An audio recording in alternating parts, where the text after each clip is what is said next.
Hello, friends. Do you have a moment so that we may discuss our Lord and Savior Minarchy? No, seriously, I'm just kidding. Hi, my name is Rick Robinson. I am the general manager of KLRNradio.com. We are probably the largest independent podcast network that you've never heard of. We have a little bit of everything, and by that, what I mean to tell you is we have news, pop culture, special events, conspiratainment, true crime, mental health shows, drama productions, and pretty much everything in between. So if you're looking for a new podcast home to grab a little bit of everything that you love all in one place, come check us out. You can find us on X under @KLRNradio. You can find us on our Rumble and our YouTube channels under the same names. You can also find us at KLRNradio.com and pretty much every podcast catcher known to man. So again, feel free to come check us out anytime you like at KLRNradio.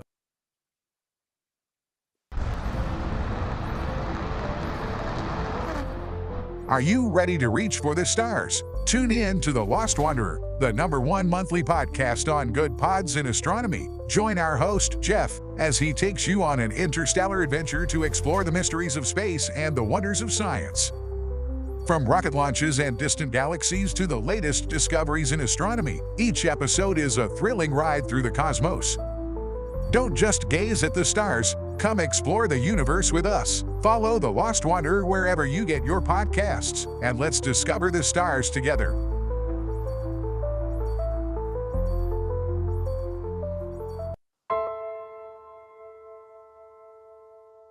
My dad was really, really special, and I loved my dad a lot.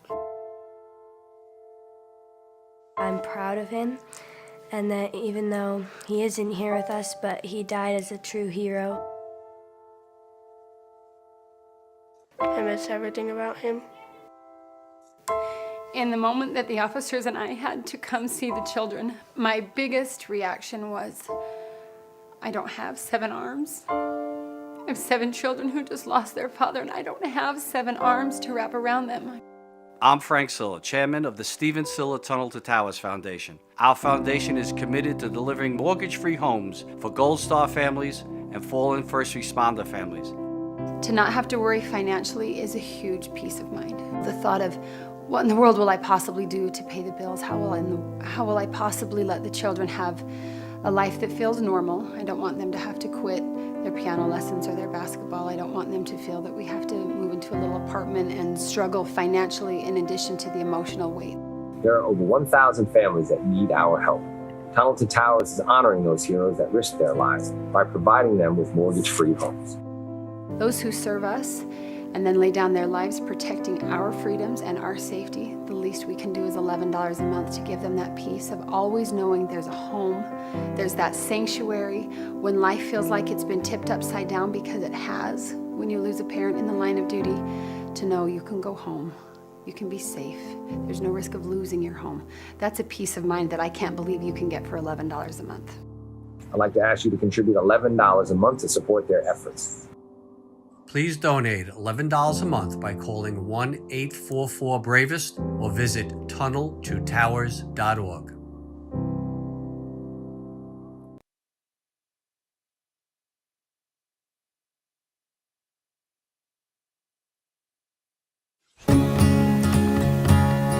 Independence. With that declaration, America was born.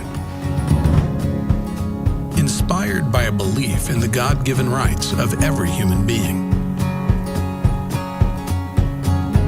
That among these are life, liberty, and the pursuit of happiness.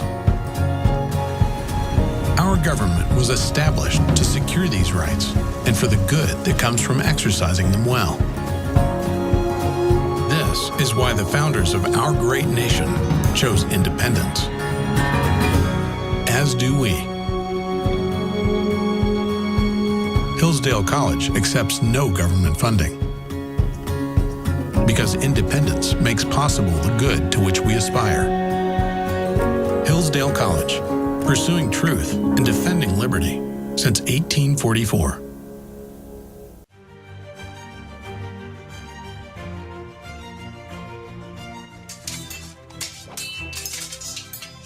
Ready to learn some medieval combat, kiddo? You bet, Dad. Let's do this. You know, spending quality time with your kids is important, but finding a fun and safe way to do it can really be a challenge. That's where halberds come in.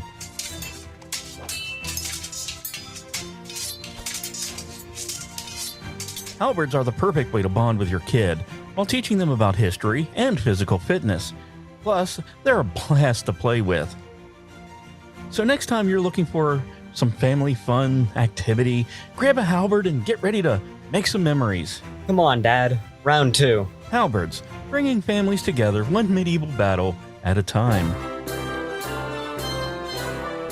This commercial brought to you by the KLRNradio.com Ad Council.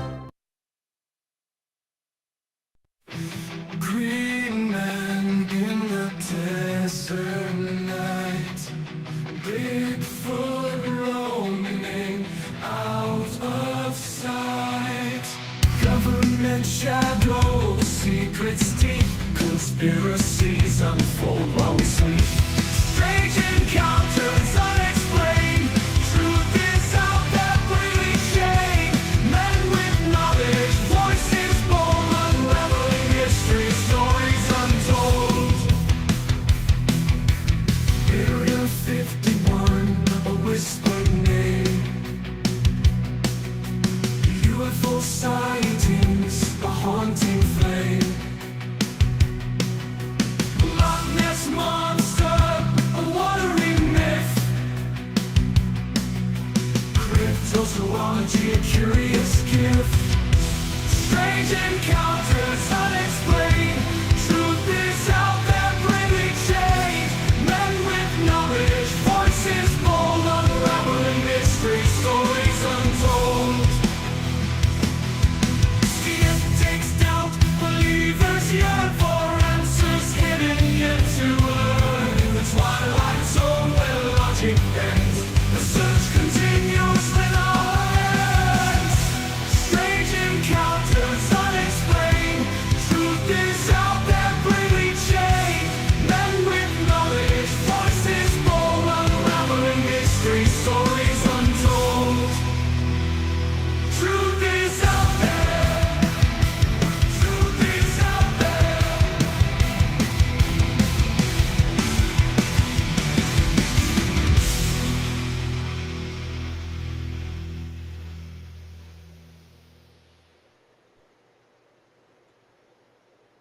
So you, Leslie. The following program may contain extraterrestrial communications and adult themes. Listener discretion is advised. And welcome into Saturday nights on KLR Radio. We do this thing every 2 weeks. Usually, it's been a month at this point because we had to punt 2 weeks ago, and then had to punt again last week because we were going to try to do a makeup. But I'm here. I'm live. Unfortunately, we're flying in missing man formation today. Mr. Ordnance J. Packard is off doing super secret stuff and taking care of things at the home front that I'll let him disclose later if he decides to do so.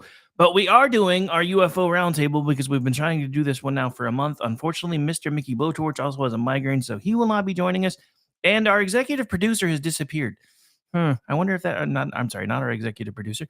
Our programming director has disappeared. I am my own executive producer, so that was a stupid thing to say. Anyway, our programming director has disappeared. I wonder if it has anything to do with him claiming he is in fact an alien and didn't want to participate in us talking about these things today.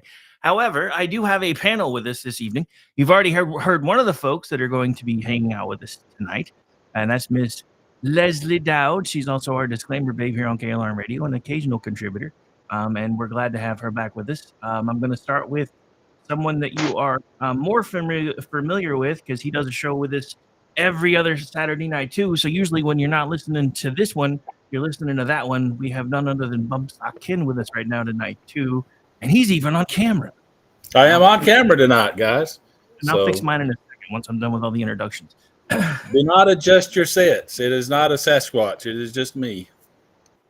I don't know. You're looking a little Sasquatchy back there. Although I've never seen a Sasquatch with horns before. So Anyway. I will take that as a compliment, though. So. Well, yeah, you should. All right, we are also joined by our very own Rancor Steve, who's recently joined the KLM Radio family and does his own podcast. Actually, his own podcast. He has several. Right now, we are running his show Manorama every Tuesday night, 10 p.m. Eastern, right on our home network, and he also runs it through his own YouTube and Rumble channels. And some of you may be watching us on his YouTube channel right now. So, welcome to those folks, and welcome to Steve. And you should be seeing him just about now. Although he looks really small, so let me see if I can fix that. It actually makes sense. Well, howdy, everybody. I wasn't going to turn it into a height joke. But it's okay. Since you went there, but yeah, I wasn't going to. And we also have with us this evening from SHR Media, someone who's become a good friend of mine and does a show over there every Tuesday and Thursday, and occasionally even a pop-up. And I'll be appearing on his show sometime soon. And he just did a show on, or he did a stint with Edge of Liberty just the other day. Our very own newest member of our extended family, and he goes by BZ, and he's right here. Aloha, people. Welcome. Thanks for watching tonight. And I will join you guys on camera. I just wanted to do all the introductions first. All right. So, yeah, normally we don't have cameras because, Amish is camera shy. I think it's something to do with the technology. I think with him having to do internet on a hamster wheel, I don't think he can power the camera. That's my theory. That's my theory, and I'm sticking to it. Anyway, Miss Leslie was unaware it was going to be video, so she is choosing to participate audio style. I can actually add her to the feed in a moment, but all you would see is a black square where she is. But yeah, no need. But anyway, so everybody's here, and we all know what we're talking about tonight. So I'm just gonna start by kind of going around the table, and I know BZ will probably have more to say on this topic than most, so we'll probably start with you. What got you interested in this particular topic, sir?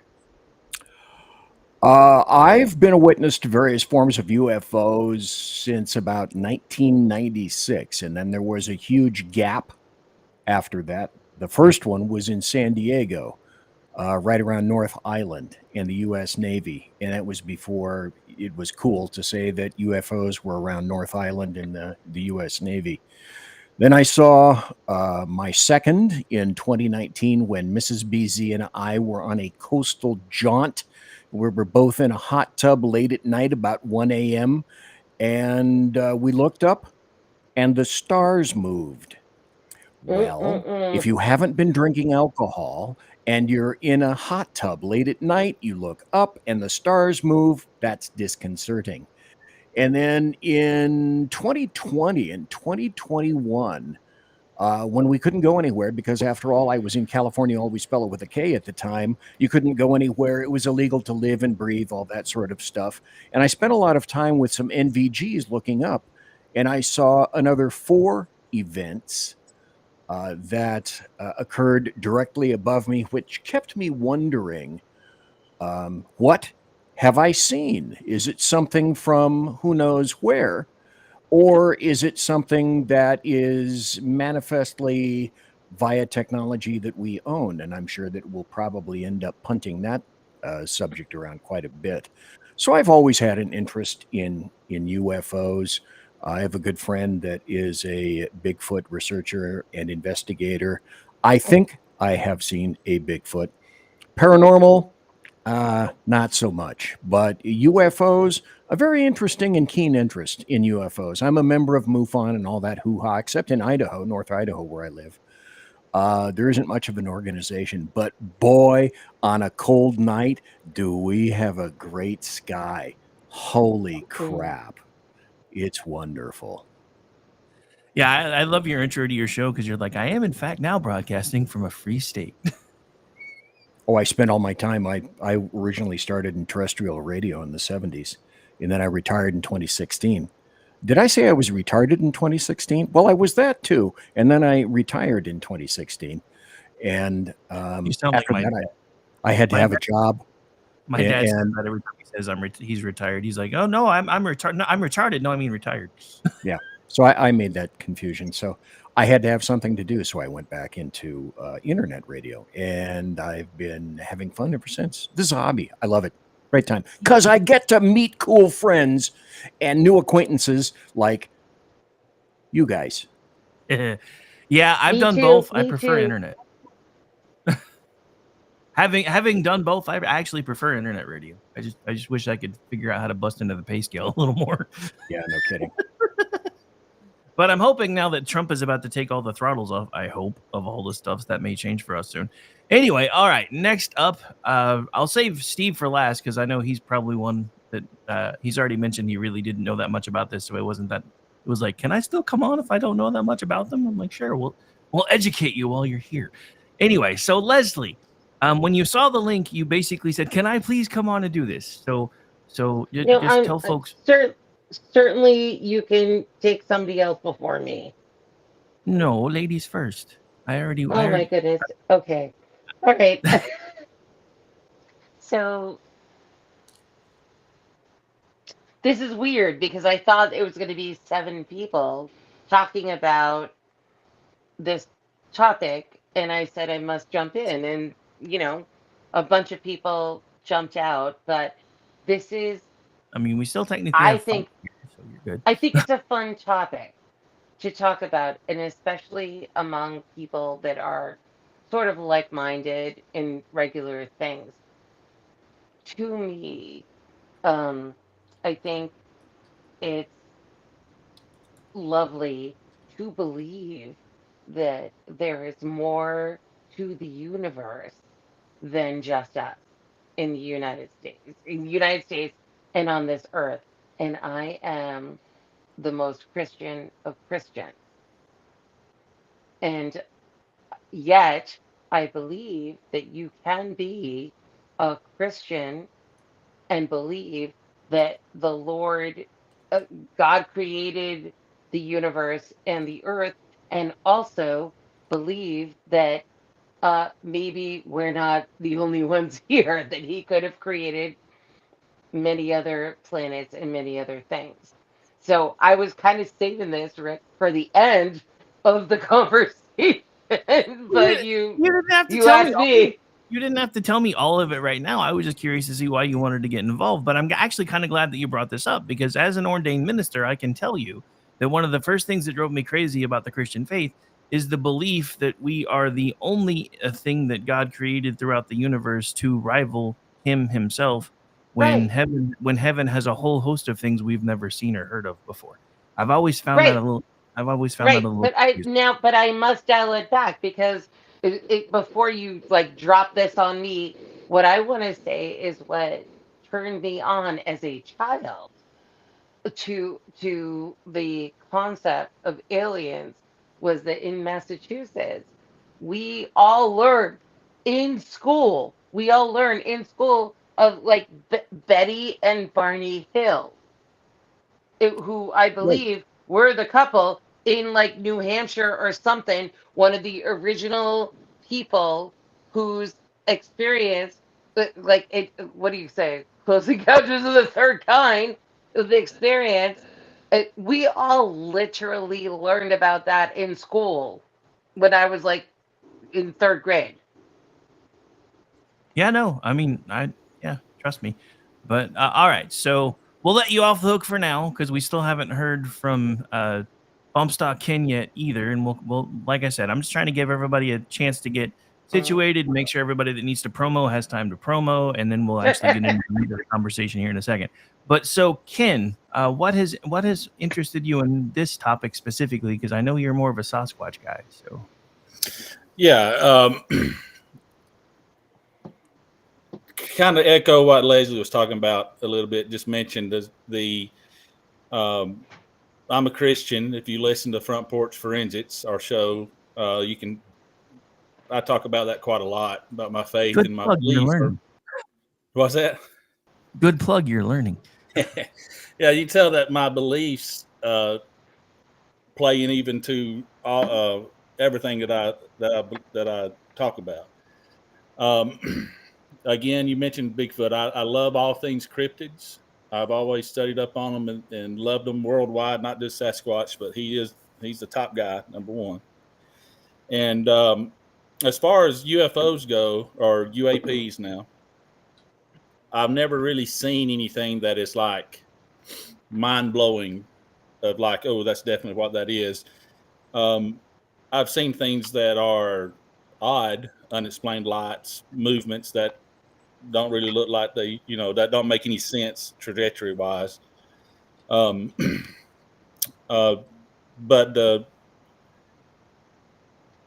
as far as reading up on UFOs and the abductions and all those type of things, I have a firm belief onto what I think they are. And we'll get into that later.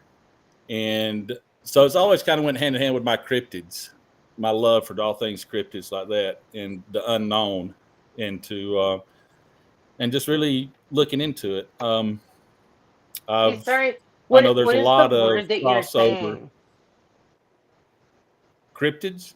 Cryptids is another word for, it's a fancy word for things like Bigfoot. Yeah. Unknown Like zoological mysteries? animals, Like Bigfoot, Loch mysteries? Ness Monster. So No, cryptids he's actually is saying like we're mysteries? cryptid.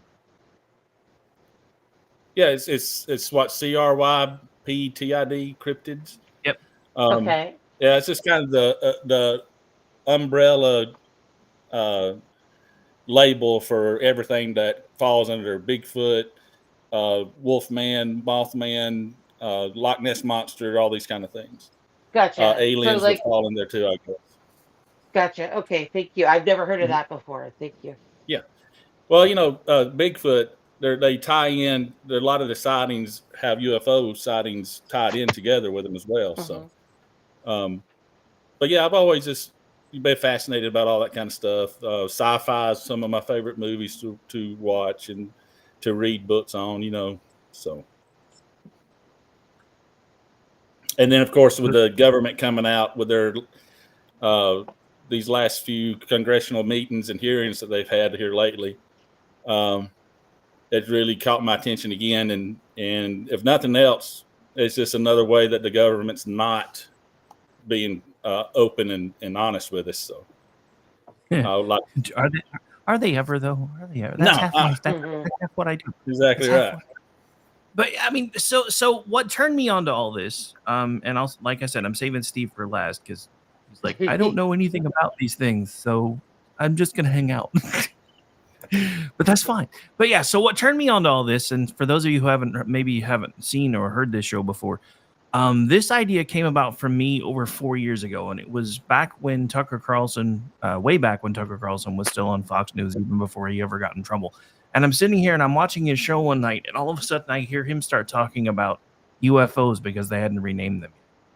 And I'm like, wait a minute, when did like actual media people, other than like occasionally way back in the day on ABC, somebody you've never heard of, they'll finally run a story about it. But somebody like Tucker Carlson is talking about UFOs. That was actually the very first show I ever did. Was when did UFOs become mainstream and why didn't I get the memo? Because I had no idea.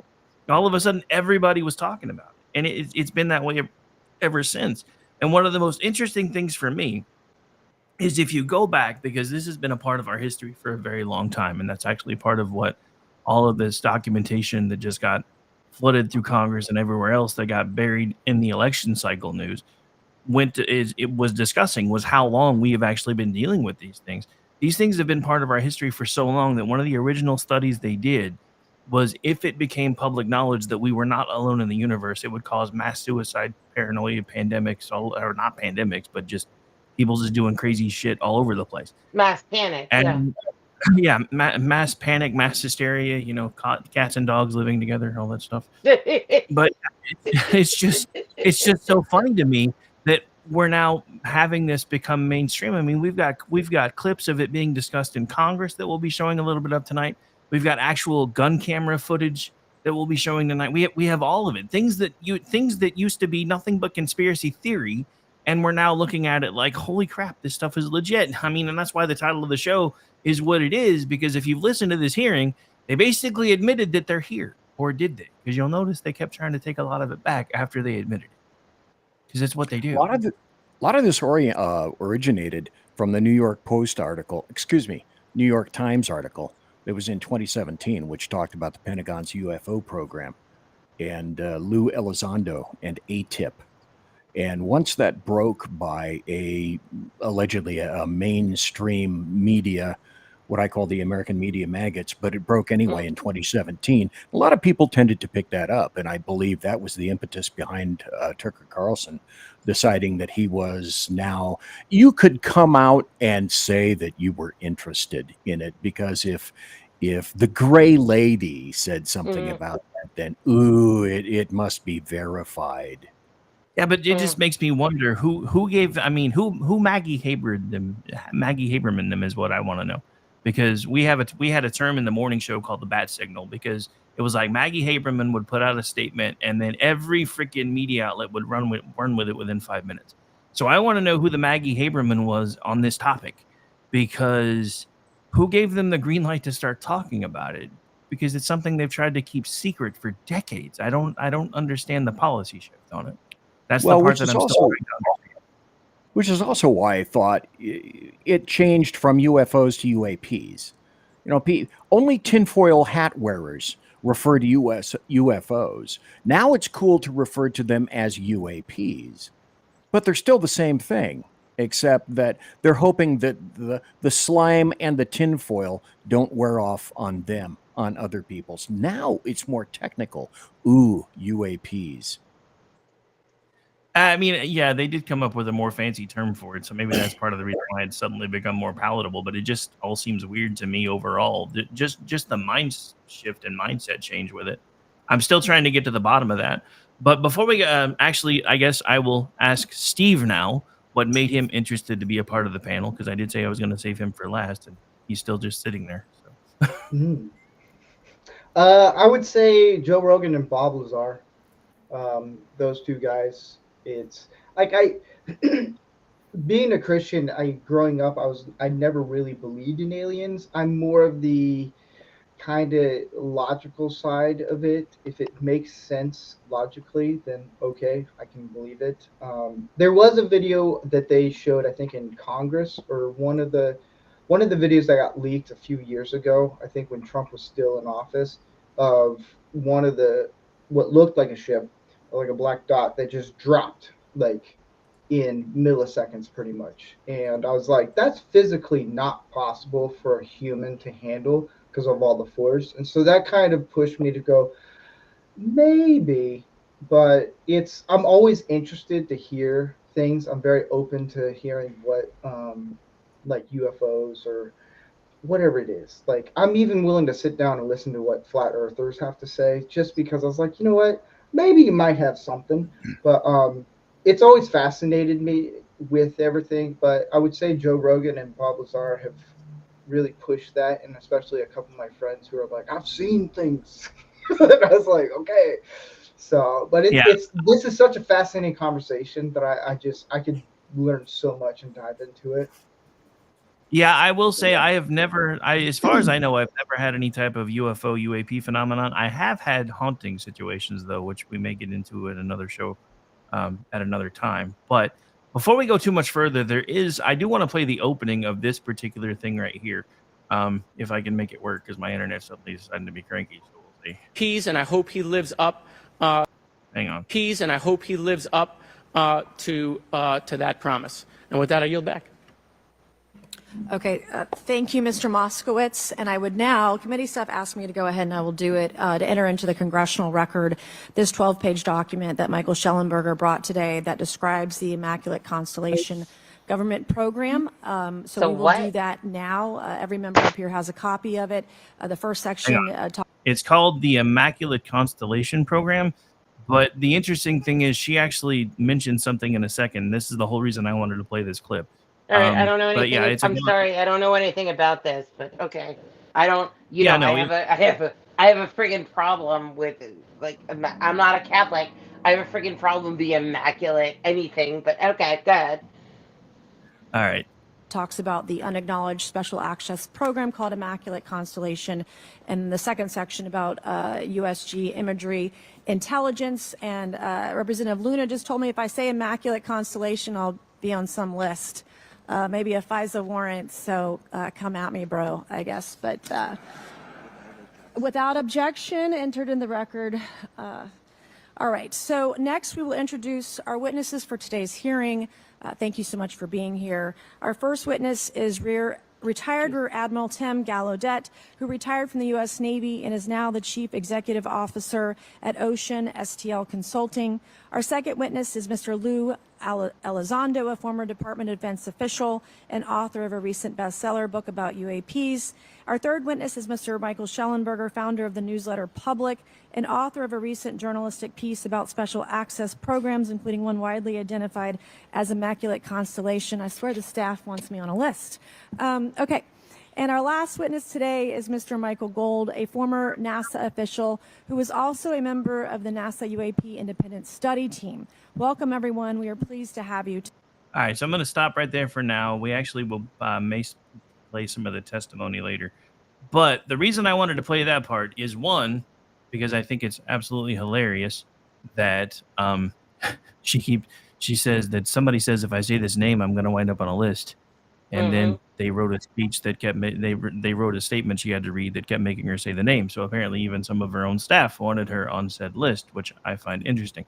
But to answer Leslie's question, Immaculate Constellation is actually a government UAP program. One of the clips for footage we have is actually footage obtained through investigating that particular program itself. So that's the one that they're referencing. The reason I wanted to play that particular clip is if you go back and look, the people that are on that screen right now, or actually, hang on, let me back it up because it's too far. But the people that are sitting with her, hang on. I forgot to cut back to her. But that panel right there are some of the most well-known names in the whole ufology movement. All of them. People are all sitting in front of Congress all at the same time. This was all happening around election time. This got buried because everybody was talking about election.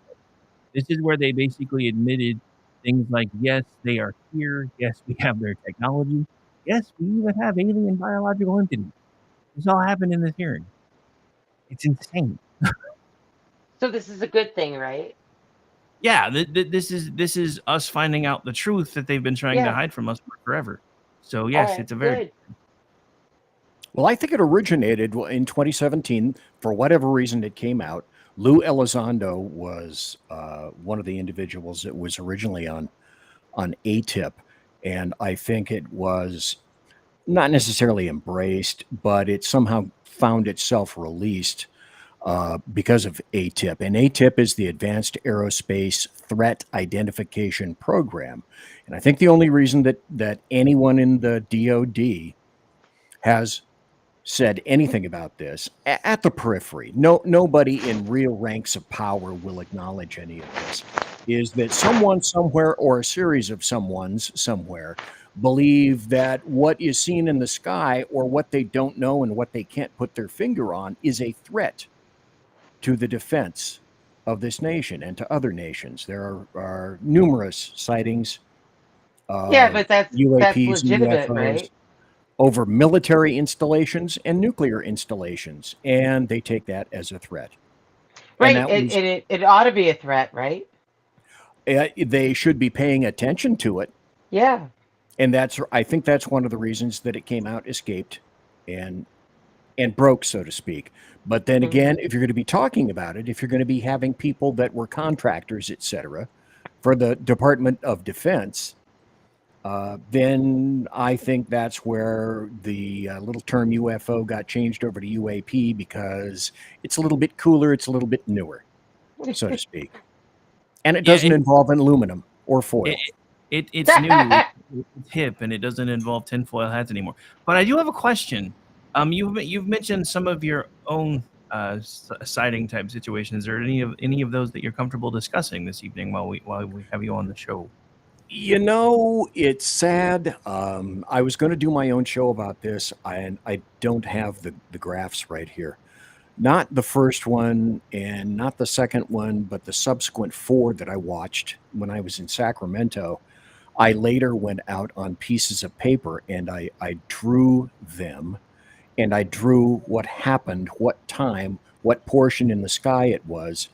I suggest, if anybody's interested in this stuff, find a star tracker app and install it on your phone.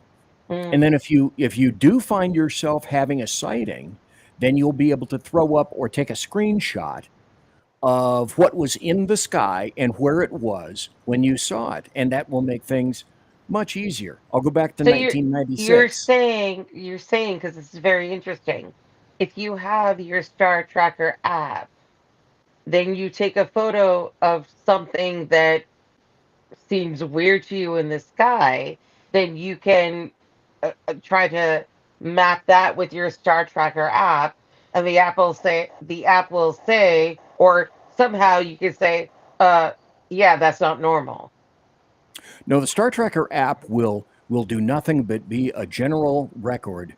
I'm a member of Yeah. MUFON, and I'm going to be an investigator very shortly. One of the things that people want to do when they come, if, for example, you submit a sighting to MUFON, then if they think it's of any significance, they'll send an investigator.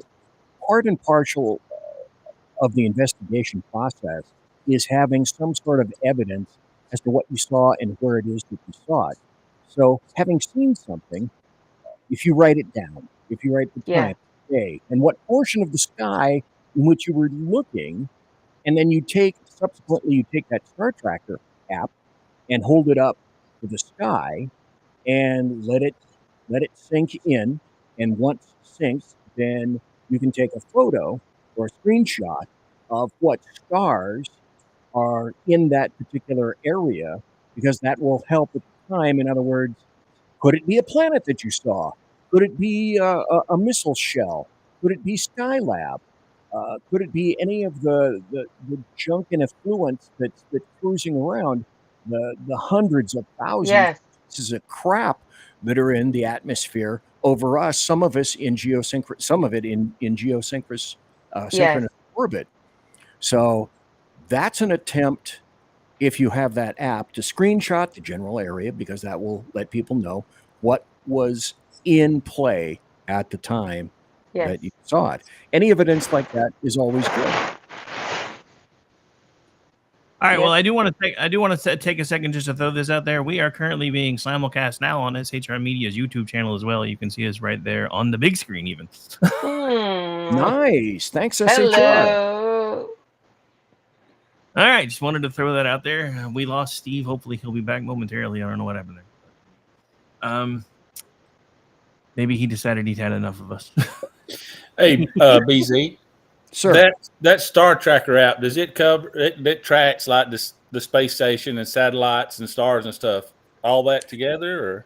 Yes, there's a whole bunch of different apps. One of them that just came to my brain housing group was Star Tracker, but there are probably 3 or 4 fairly decent apps that you can get if you research it and investigate it and find out, how many stars they get.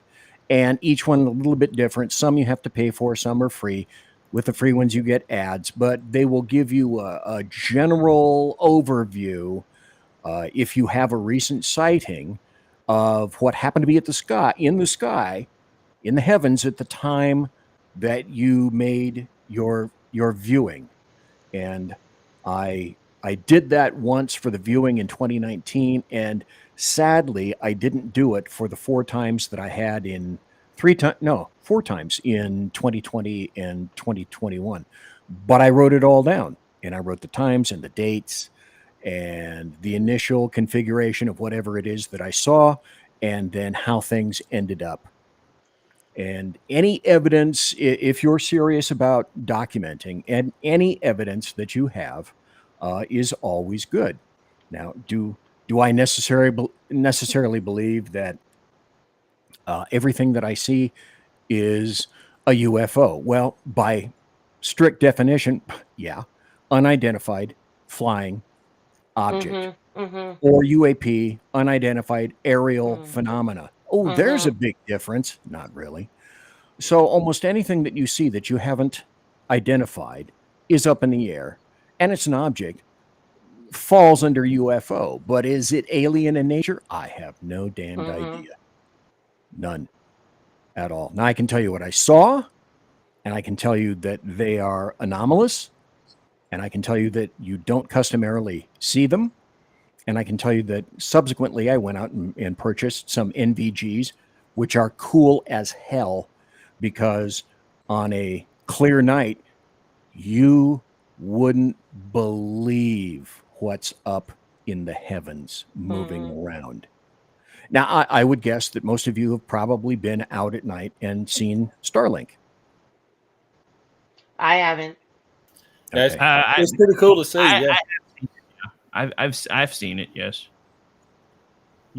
So once you've seen Starlink, that'll give you a general clue as to kind of what you can expect to see. Or you've been out late at night on a very nice clear night, if you have a nice clear sky, and you're not anywhere near some, American leftist urban rat cage that despoils all the light around you, and you don't have any light interference.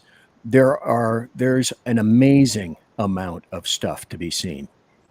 Satellites, Skylab. When Skylab goes by, you would not believe how bright it is, and you would not believe how fast it travels. Skylab, for example, travels at 17,000 miles an hour, and it rockets across the sky, relatively speaking. And just to slap on a pair of NVGs at night on a clear sky is absolutely, literally, and physically illuminating. You would not believe what you can see up there. The sky, you will see falling stars, comets, etc. You will see tons of satellites, many of which you can see with the naked eye. And the heavens contain an amazing amount of things to be seen if you just go out and look. And I'm firmly in belief that the fact that I saw what I saw when I saw them is because, like everybody else, especially in California, always spell it with a K, when you're outside in 2020 and you can't really go anywhere and the movies are closed, I went out and sat my fat ass in a chair and just watched the sky for quite a long period of time. And after a while, I wasn't disappointed. And then the stars came back on subsequent times. So doesn't this say that the heavens are glorious, that we can see now with our technology things that we could have never seen before, and maybe what we see is not aliens, what we see is not UFOs, but we just see better. I'm sorry, I'm not laughing at you, Leslie. In chat, Sackhead Sean said, I would love to see someone walking down the street at night and see BZ just looking up with NVGs and a glass of vodka. No, I don't know. I'm not in the chat, so I'm just saying. I'm sorry, I'm just saying, and I'm just made me laugh. Leslie, go ahead. No, that was my question, because again, we are all together. We all agree. So I'm just trying to be, the devil's advocate here. That, okay, you can see more clearly into the heavens. And we are now, in 2024, seeing more. Not only do we see more clearly into the heavens, but we have the technology with the satellites, our satellites from our technology. Does this make you believe more in extraterrestrials or less in extraterrestrials? I have a story for you that involved my father that is actually too long to take here because I don't want to Bigfoot the entire show, and I'm afraid I'm doing so.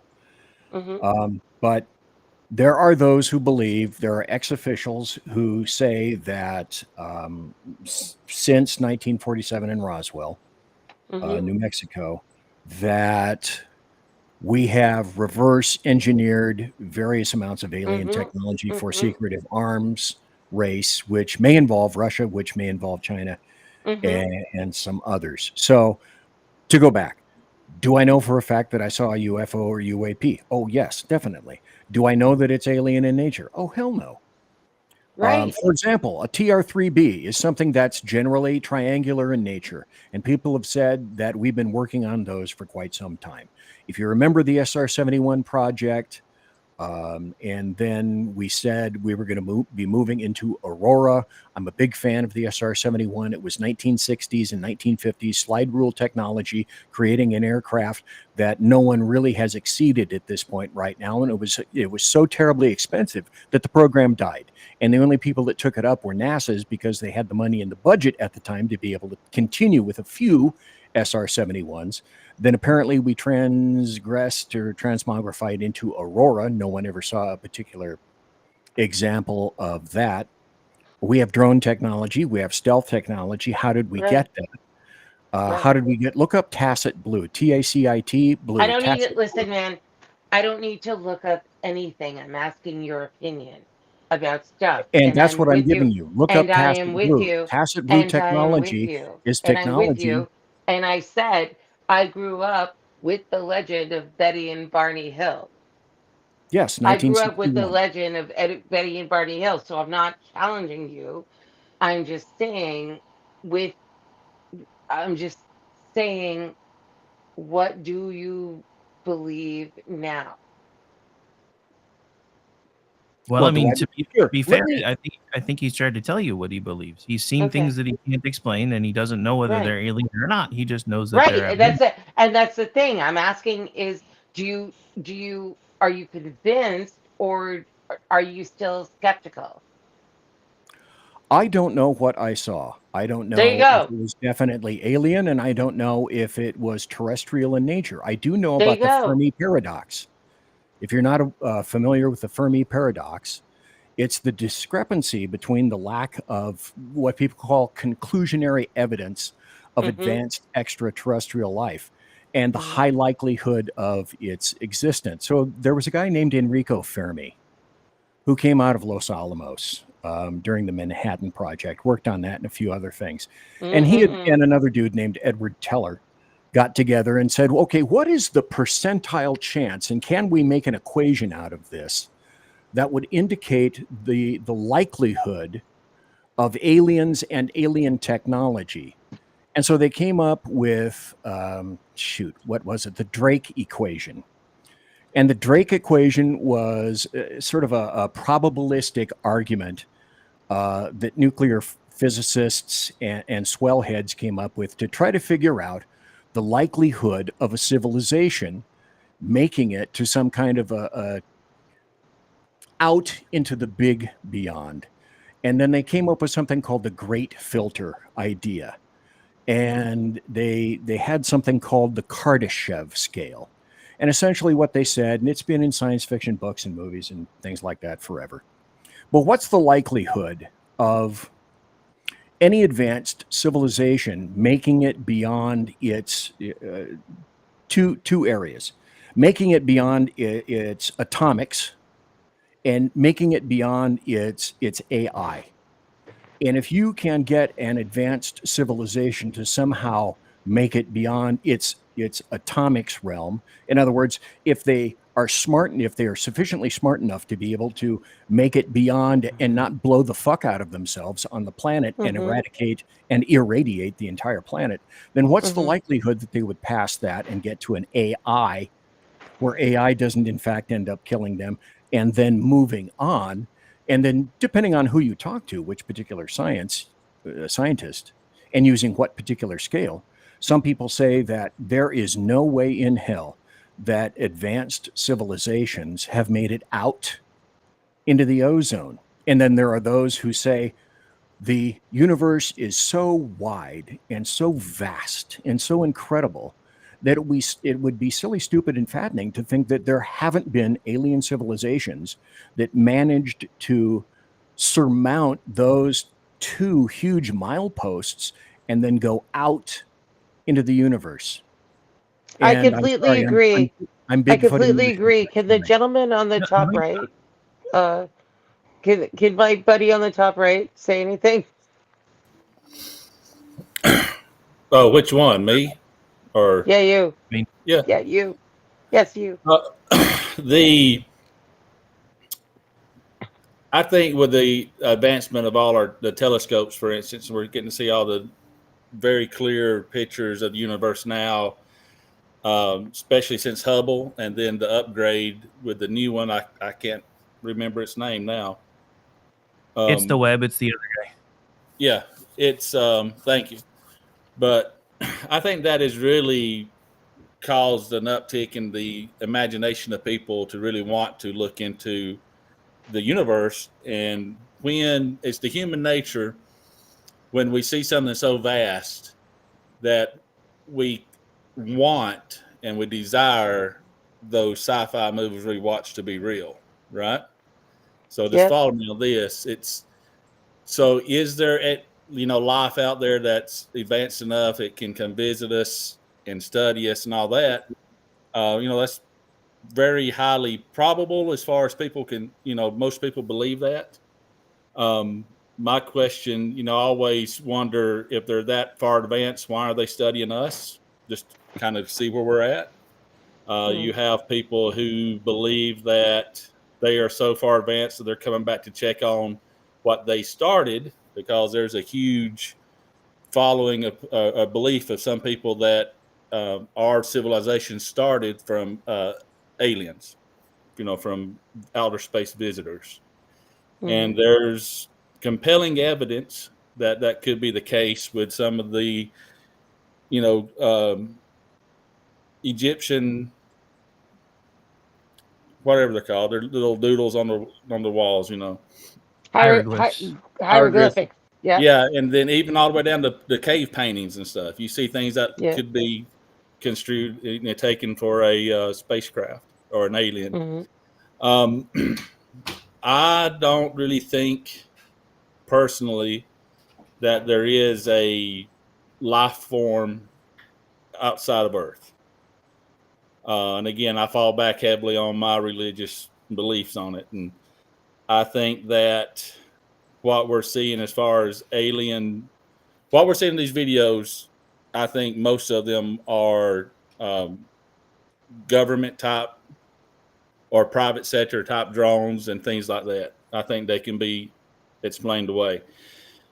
The other side of it, I think what we're seeing could be more of a, this is where it sounds weird, but aliens to me are not real, but demons are. Okay. Amen. I think that what we're seeing here and what we're experiencing here is not something that is from another world, but from a spiritual realm that is exposing itself. Because I've said back, 30 years ago or more, I said that if I was the devil, the way I would win or fight this battle at the end would be through alien visitors. Because what is better to shake the foundation of Christianity is to have an alien race show up tangible, that you can see, that you can touch, that you can talk to, and they show up here and say that they are the reason that we are here, not God, but them. Now you've got people who already don't believe, non-believers. Well, there's their answer. Perfect. They're going to jump on that immediately. So there's half the planet immediately that will step away from any kind of faith. And then you've got people on the fence that's going to say, oh, well, here's something tangible that I can see. I don't need faith because there it is. I can believe that because it makes more sense. I can see it. I can touch it. I can hear it. So you're going to lose all them. And then you're going to have people that are weak in their faith, that struggle, that's going to fall out of that faith because, again, something tangible. Not a God that you can't see, but a small g God standing in front of you. So I think it's a spiritual warfare thing that's going to wind up happening, that's going to come through and eventually present itself.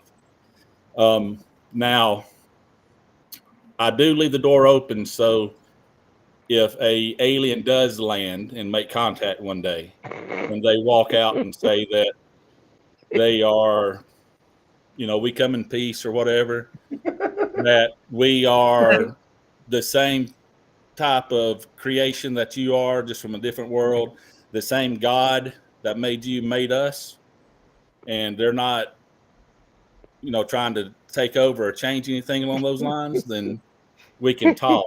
But if something pops up that looks like it's just out there, a Predator or the Alien franchise or something crazy like that, then I'm immediately going to be backing off of that. So Get to there's the my chopper. conspiracy theory, All right, guys, we skipped the break on purpose because there was a lot to say. We're gonna go to the top of the hour break a little bit differently. We have something that was put together by our very own programming director. So we're gonna take a music break before we go into the regular break. There's still another hour left though, so you guys hang tight. We'll be right back. I'm so happy.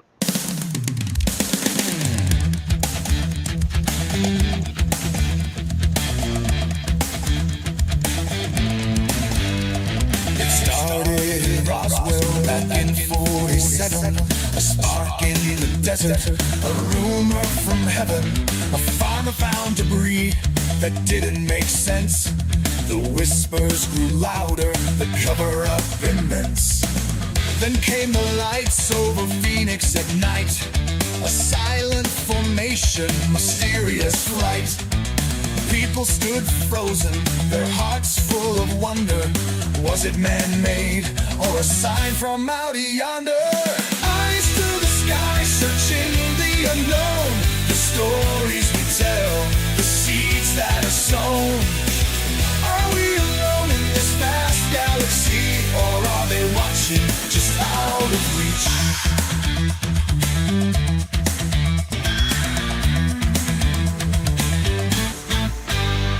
The pilots in dogfights with objects unseen. Discs in the daylight, metallic and keen. From Project Blue Book to reports in the dark. Governments scrambling to hide the spark. Crop circles and fields, abduction tales spread. Dreams of encounters that dance in our heads. From the tic-tac to radar, the sightings don't cease. A puzzle in the sky, a riddle of peace. Eyes to the sky, searching the unknown. The stories we tell, the seeds that are sown. Are we alone in this vast galaxy, or are they watching just out of reach?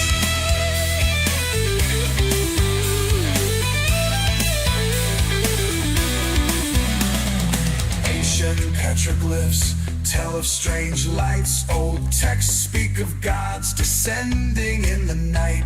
Science meets fiction, the truth is unclear, but the stars hold secrets we're desperate to hear. Today the files are unsealed and revealed, yet the truth feels elusive, the fate's still concealed. The skeptics and believers, their debates ignite, while we keep our gaze fixed on the infinite night. Eyes to the sky, searching the unknown. The stories we tell, the seeds that are sown. Are we alone in this vast galaxy, or are they watching just out of reach?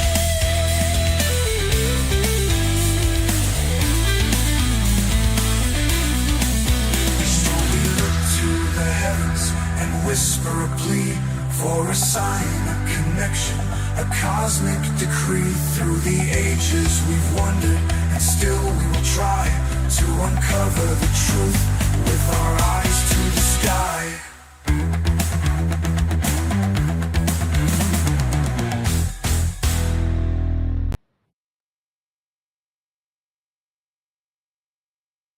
Hello, friends. Do you have a moment so that we may discuss our Lord and Savior Minarchy?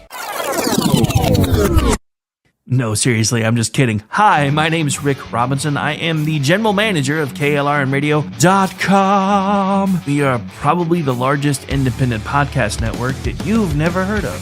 We have a little bit of everything, and by that, what I mean to tell you is we have news, pop culture, special events, conspiratainment, true crime, mental health shows, drama productions, and pretty much everything in between.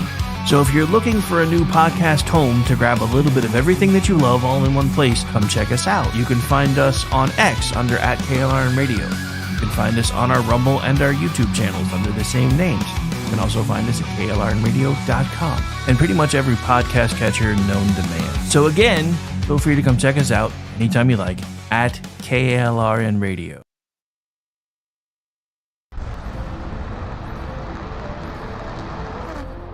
Are you ready to reach for the stars? Tune in to The Lost Wanderer, the #1 monthly podcast on good pods in astronomy. Join our host, Jeff, as he takes you on an interstellar adventure to explore the mysteries of space and the wonders of science. From rocket launches and distant galaxies to the latest discoveries in astronomy, each episode is a thrilling ride through the cosmos.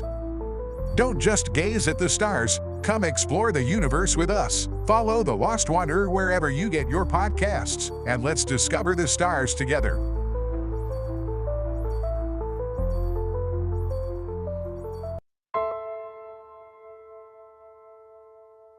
My dad was really, really special, and I loved my dad a lot. I'm proud of him, and that even though he isn't here with us, but he died as a true hero. I miss everything about him. In the moment that the officers and I had to come see the children, my biggest reaction was, I don't have 7 arms. I have 7 children who just lost their father, and I don't have 7 arms to wrap around them. I'm Frank Silla, chairman of the Stephen Silla Tunnel to Towers Foundation. Our foundation is committed to delivering mortgage-free homes for Gold Star families and fallen first responder families. To not have to worry financially is a huge peace of mind. The thought of, what in the world will I possibly do to pay the bills? How will I possibly let the children have a life that feels normal? I don't want them to have to quit their piano lessons or their basketball. I don't want them to feel that we have to move into a little apartment and struggle financially in addition to the emotional weight. There are over 1,000 families that need our help. Tunnel to Towers is honoring those heroes that risked their lives by providing them with mortgage-free homes. Those who serve us and then lay down their lives protecting our freedoms and our safety, the least we can do is $11 a month to give them that peace of always knowing there's a home, there's that sanctuary when life feels like it's been tipped upside down, because it has, when you lose a parent in the line of duty, to know you can go home, you can be safe, there's no risk of losing your home. That's a peace of mind that I can't believe you can get for $11 a month. I'd like to ask you to contribute $11 a month to support their efforts. Please donate $11 a month by calling 1-844-BRAVEST or visit tunneltotowers.org.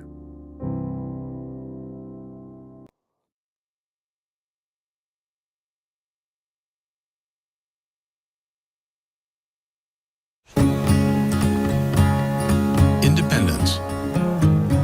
With that declaration, America was born. Inspired by a belief in the God-given rights of every human being. That among these are life, liberty, and the pursuit of happiness.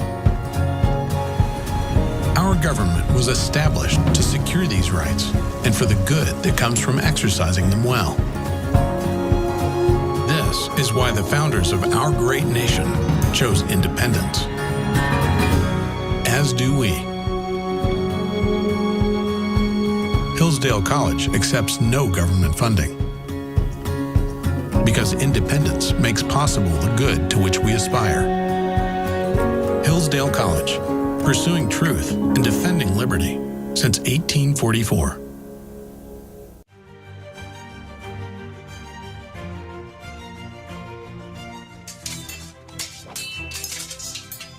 Ready to learn some medieval combat, kiddo?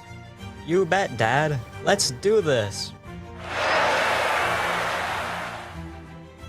You know, spending quality time with your kids is important, but finding a fun and safe way to do it can really be a challenge.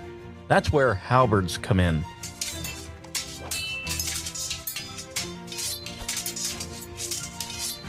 Halberds are the perfect way to bond with your kid while teaching them about history and physical fitness. Plus, they're a blast to play with. So next time you're looking for some family fun activity, grab a halberd and get ready to make some memories. Come on, Dad. Round 2. Halberds, bringing families together one medieval battle at a time. This commercial brought to you by the KLRNradio.com Ad Council. Green man in the desert night, Bigfoot roaming out of sight. Government shadows, secrets deep, conspiracies unfold while we sleep. Strange encounters unexplained, truth is out that really shade. Men with knowledge, voices bold, unraveling history, stories untold. Area 51, a whispered name. UFO sightings, a haunting flame. Loch Ness monster, a watery myth. Cryptozoology, a curious gift. Strange encounters unexplained. Truth is out there, bravely changed. Men with knowledge, voices bold, unraveling mystery, stories untold. Skeptics doubt, believers yearn for answers hidden yet to learn. In the twilight zone where logic ends, the search continues with all hands. Strange encounters unexplained. Truth is out there, bravely chained. Men with knowledge, voices bold, unraveling mystery, stories untold. Truth is out there. Truth is out there.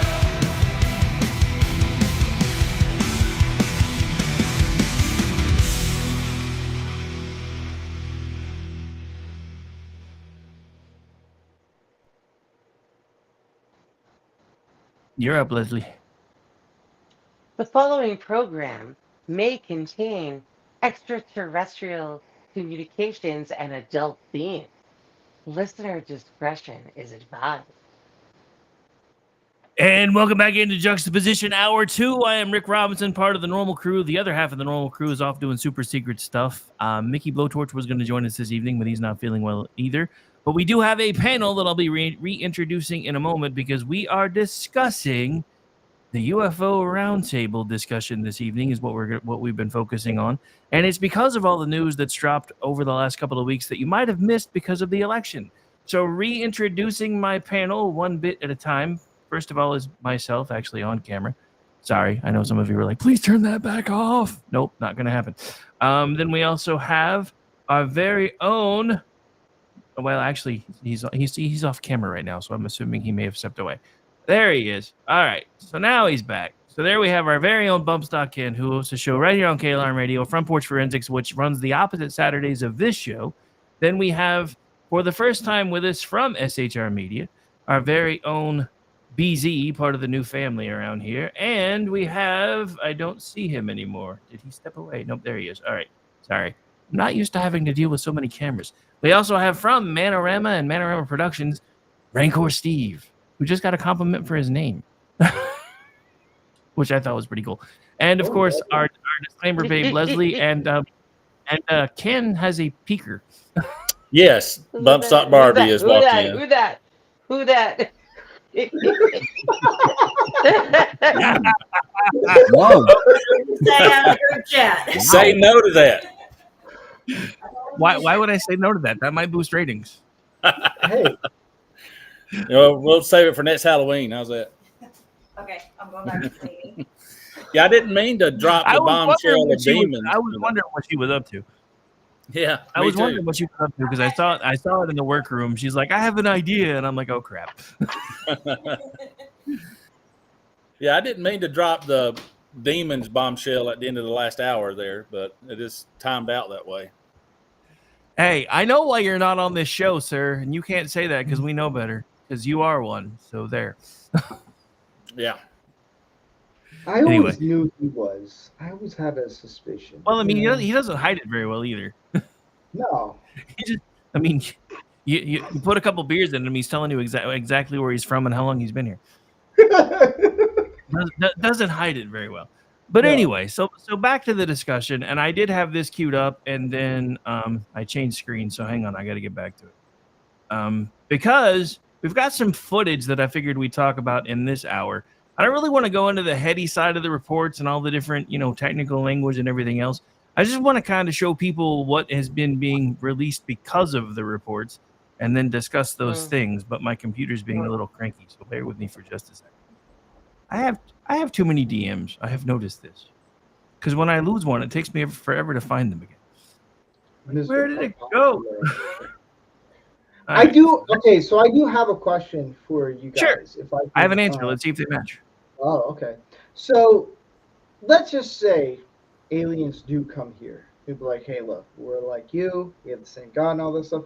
How do you, like, today's society with the Gen Zs and all of them, the TikTokers, the Instagrams and all of them, how would they be able to handle like something if aliens did come down? Let's say like Independence Day without the whole blowing up all that Destruction. shit. Like yeah, destruction. How would the people that probably younger than me handle aliens that came here if they were real and all that stuff? Like how would they? I want to hear what you guys have to say, because that popped in because when you talked about demons, I was like, ooh, I have actually a really good question about that stuff, because I have an answer to that, but I'm curious of what you guys have to say. I feel like I am saving this toward the end of this podcast, because I have a very strong feeling about this, and you're a Christian, right? I'm saving it to the end of the podcast.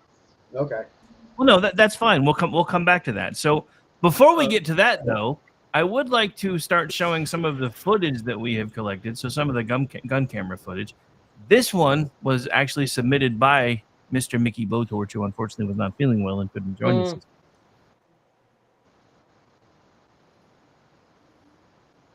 Yeah, this is the jellyfish. Yeah, which is really weird, in my opinion. It looked I had said earlier that if we didn't know better, it would look like something off a Star Wars movie, you know. And that's what I was thinking. It would fit right in, wouldn't it? I was thinking more Neil Blomkamp style, like District 9. Oh, District 9, yeah, for sure. Absolutely. It's cool Great looking. movie. Well, so here's the thing, and I'm just going to pause this because I didn't realize how long it was. I'm going to leave it on the screen for a minute while we talk about it, though.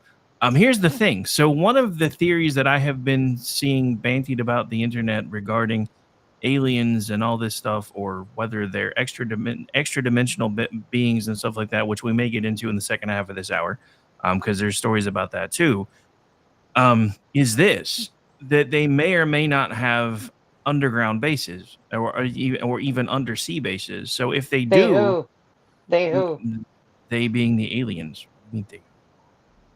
Really? So you're saying that aliens have underground bases on Earth? Underground and undersea bases, yes. This is okay, I'm sorry. I'm sorry. That hurts my feelings, because me, as a Middle Eastern person, are already trying to eliminate Hamas in the Middle East and in Israel for their fucking underground bases. So now you're saying the aliens have some too? Well, apparently, according to some of the information that was talked about in Congress this past week, yes, they do believe they may not have undersea facilities. Which the reason I bring it up, this would explain why we suddenly have UAPs that are resembling oceanic creatures. Okay. All right. Oh, okay. Yep. Okay. But anyway, so yeah, that was just one of the pieces of footage that I wanted to bring up during the topic, and yeah, so we've got more we'll get to later. But as far as so far we've got a lot of folks in the chat. I did see somebody, and I didn't get a chance to mention it earlier. They'd actually mentioned that, and I don't know if they're still in the chat or not, but they had mentioned that they themselves have experienced a close encounter of the third kind. So I thought that was interesting.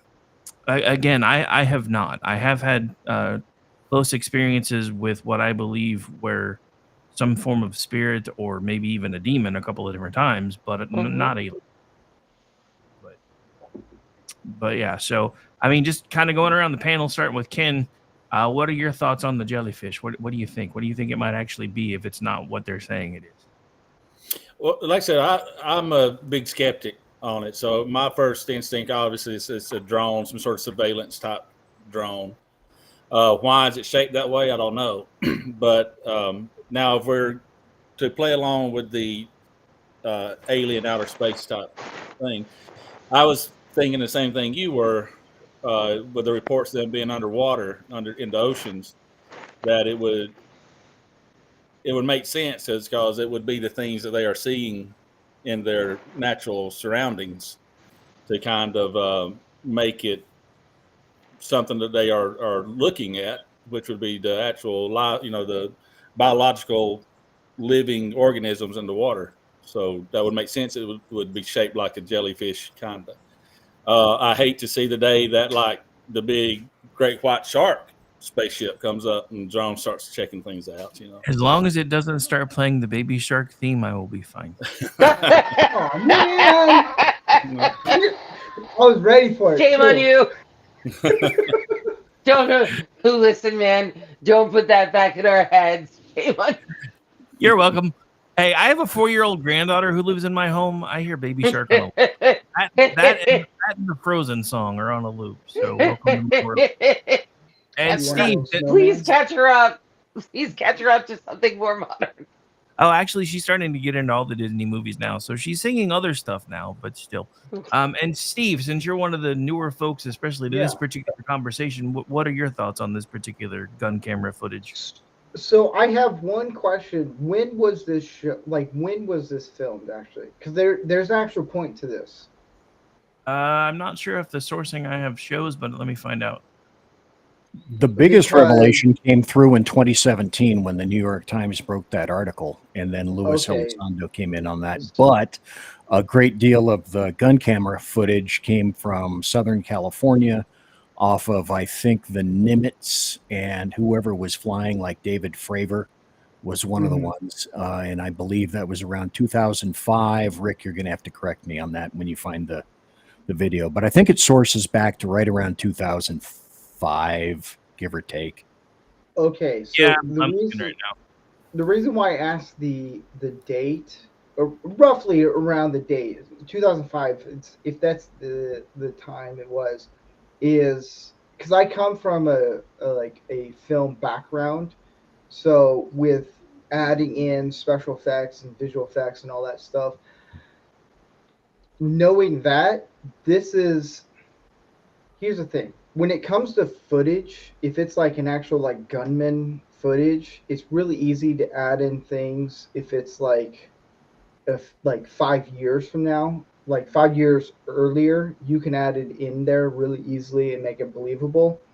If it's like 2005, it's really, with technology then, it's really difficult to kind of like make people like, oh, this is an alien kind of thing. So looking at it, the way that footage was, I was like, that's a little too smooth for an editor and visual effects department to actually add in, unless you add a bunch of hours. I'm not saying that's what that was, but coming from a film background, I've seen a lot of people do some crazy things with some things, but this one it looks way too real. It doesn't look like a drone. That's the thing. It just, I don't know. It's kind of cool looking, but at the same time, I'm like, maybe that is a real spaceship. I don't know. Like, it does look very Star Wars like from Empire Strikes Back, but it's kind of cool looking to kind of see flying around, and I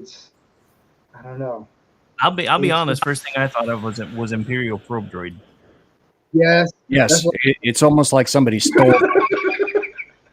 What Rick, I don't know if you found the year on it, but what I found, it said it was filmed by the U.S. military in 2018 in Iraq. So yeah, 2018 is what I saw. Yeah, you found the same thing I found, because that's what I was about to say. So the thing that I notice is, when you're dealing with that type of footage, it's really hard for an editor. It is possible, but it takes a lot of man hours to actually do for you to do a sequence like that to where it's like you have the way it looks, you have to do a lot of filters and stuff. I'm not saying it's not real. What I'm trying to say is it's actually pretty hard to actually do that and make people believe like it's an alien and stuff, because every time you see like a footage of like something in the sky, it's always on a phone, and it's probably one of the crappiest looking things you ever see. You're like, really? We have like 4K on our cameras and on our phones. This looks a little too real for me, where I'm like, that's kind Like of too crisp and clear, right? yeah, because Yeah. I've seen the footage before and I broke it down and I didn't see any edits or any of the visual effects cuts and all that stuff in it, and it's fascinating. It's a little too smooth. That's the other thing. It's way too smooth for you to kind of break it down. Even when you've done a frame by frame that I've done, I'm like, dude, I don't see any issues. I don't see any of the things that a visual effects department would do to add it, because you would see if you do a frame for frame on a shot, you would see something that's a little off. This Right. is just But what does it mean? What's your conclusion?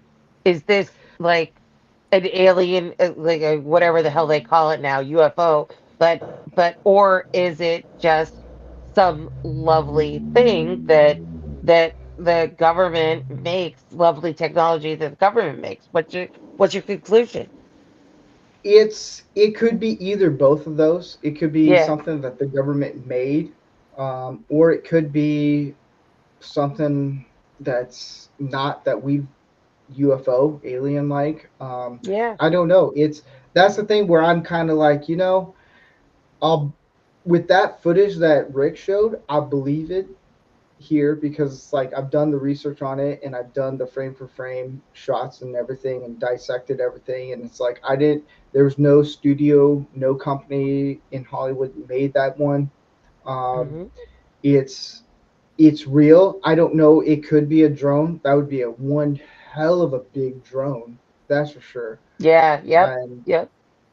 but it's like, who knows? That's the thing. Like when it comes to government stuff, like I'm very skeptical on government things when it comes to that stuff. I don't know. Cynical. Yeah, it's cynical. Me too. I think we all are, right? Yeah, so who knows? I'm very curious as to what it is. Like if they're like, yeah, this was extraterrestrial, that's a big word for me. Then okay. Look at Rancor busting out the 50-cent word. I know, right? Hey. All right, so we got another one. Hang on, I realized that we've been talking so much, we've already burned through almost another half hour. So this is actually from the Today Show. It looks like it was filmed, it was released to the Today Show about 3 years ago. I haven't been able to source the actual time frame of the video. Whoa, it's getting close. On a pitch black night off the coast of California, newly leaked video allegedly shows one of the U.S. Navy's stealth ships tracking an unknown object in the sky. And after a few minutes, splashed. Mark bearing and range. The 2019 footage obtained by filmmaker Jeremy Corbell, who last month released another video of an upside-down pyramid UFO hovering above a Navy destroyer. This is part of a much larger series of events that we're going to be learning about. The Pentagon confirming the video was taken by Navy personnel.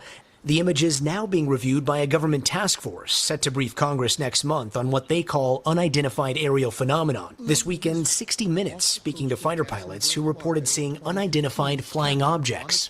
Every day for at least a couple years. Former Deputy Assistant Secretary of Defense for Intelligence Chris Mellon says sensor technology has improved dramatically over the years, but pilots have reported seeing some of the same things for decades. Are there any similarities between these recent incidents and incidents that go back as far as half a century? There seems to be a lot of continuity there. He says one of the biggest problems is the stigma that comes with talking about UFOs, something a Navy lieutenant commander also told CBS she struggled with after she and 3 others saw a 40-foot flying object disappear in 2004. I think that over beers we've sort of said, hey man, if I saw this solo, I don't know that I would have come back and said anything because it sounds so crazy when I say it. How would you describe this thing that we can't explain? What we're seeing are a number of distinct, different things. Sometimes we're seeing a 50-foot object that can travel at hypersonic speeds and seemingly go into orbit or come down from, altitudes above potentially 100,000 feet. Do you think that we will see a release from the government that shows something conclusively? There is more that could be shared, will be shared with Congress for certain. I don't see that coming to the public soon. And that is the problem. All we're really seeing are these little glimpses of leaked videos, while things like the original high-definition footage, the radar data, the sonar data, that hasn't been released because most of it's classified. And there could be some very worldly explanations. It could be Russian or Chinese drones, a top-secret U.S. project. But at this point, it's going to be up to Congress to get to the bottom of this whole mystery. Guys? All right, Gotti Schwartz. Gotti, thank you for that. All right, so I want to playing something in my ears. There we go. I always forget there's always crap at the end of those that says, "Hey, come find our stuff, bastards." All right. Anyway, so I went ahead and let the whole clip play because I thought it broke it down fairly well. But I do have this to say, because one of the first things that I found interesting by the reporter trying to backtrack it is, if it was in fact some sort of secret government program, would they still have allowed all the stuff to come from the Navy to be released to the public? That seems a little weird to me. Maybe it's just me. Well, a lot of this came from 2004, I think, from the Nimitz carrier group. And retired Navy Commander David Fravor was flying an FA-18 and then shot through gun cams what they call the Tic Tac videos. And they're pretty primitive in nature from the ones that I saw. But it took from roughly 2004, 2005 before Lou Elizondo at ATIP was able to reveal a lot of this stuff. And I have to go back to the fact that if the DOD doesn't know what it is, and if it's not coming from them or us, and would we even say if it was, they view it and should view it as a military threat, because they tend to gather. My sighting in 1996 was in San Diego. The Nimitz carrier group at the time was out of San Diego from North Island, from NAS. And that's also right around just past and west of Catalina Island, where they have seen submersibles go. So when you have creditable witnesses like this, who inherently by their very nature don't want to come out and say something, and yet despite that, generally after retirement, come out and make these statements, then you've got what I would consider to be credible observers in these things. And there tend to be, as with the things that I saw, and if anyone here has seen a UFO, you tell me if these 5 categories exist for you as well. One is some kind of an anti-gravity lift, and that means that as far as you can tell, there's no visible means of propulsion. And then you have the second is sudden and instantaneous acceleration. And what I termed that was absolutely non-ballistic movements. I'm a military brat. I'm an Air Force kid. I lived at Wright-Patterson Air Force Base. I've always been near an Air Force base. I can name all the aircraft from the 50s, 60s, 70s, and 80s up to the 90s. And the one that I saw in 1996 was definitely absolutely non-ballistic movements. In other words, moving straight and then a 90-degree up. So that's basically number 2, sudden and instantaneous acceleration. And then you get such acceleration that it falls into the third category, hypersonic acceleration and velocities without any kind of a signature, or you don't see a jet or a pod or exhaust or propellers or any known and obvious terrestrial means of movement. And then you may see something that number 4, like low invisibility, or it's seen for a while and then it takes off and then you no longer can see it. That's part of the 5 observables. And then what other people, and I think Ranko or Steve, you mentioned something about this, what people consider to be transmedium travel. That is to say, they go somewhere, they come back. Do I know that's for a fact that it doesn't exist? No. Do I know for a fact that it does exist? No. What did I see in 1996 around a huge military installation at the time? Something in the sky at night that was absolutely scaldingly fast and exhibited absolutely non-ballistic maneuvers. There is nothing in the world at the time in 1996 that could go that fast and stop and not kill the person that was inside, if in fact it was occupied. Schrodinger's object. Does it exist or does it not? But I do have a point that I think is semi-relevant, because I think some interesting things started happening around the same time that this stuff started becoming mainstream. And by that, I mean this was around the time that X started gaining prominence. This was around the time that that Bezos's rocket company started trying to make waves. So we started moving into the commercialization of space travel.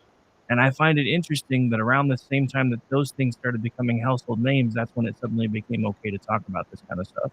Because for those of you who haven't listened to this particular show, Ordnance and I, and usually guests, will go through things like the fact of why did we suddenly stop going to the moon?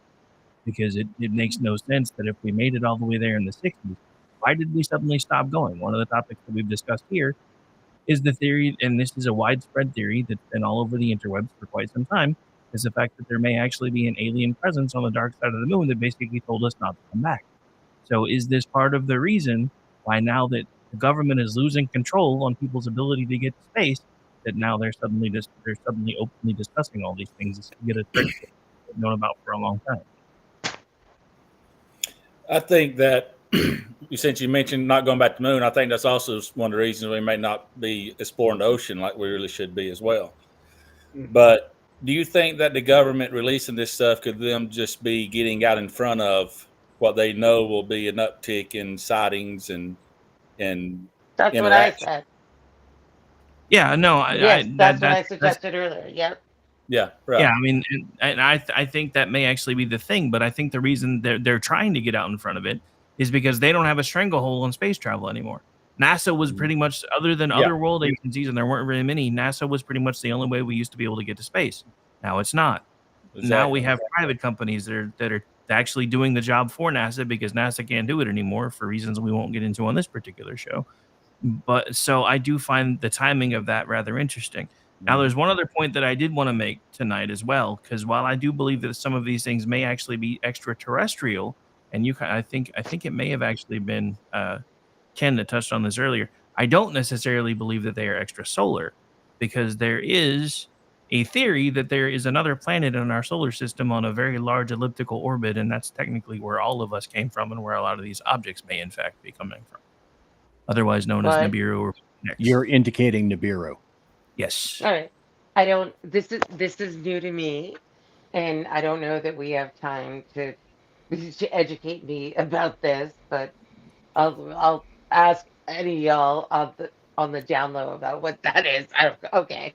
Well, it's a quick enough explanation. Nibiru, Planet X, is technically supposed to be what was, until they made Pluto and not a planet, our 10th planet in our solar system, and it's on what is supposed to be a 2,000-year elliptical orbit, meaning it's on a very extended orbit, so it goes really close to the sun, then it goes really far away from the sun, then it comes back and starts over again.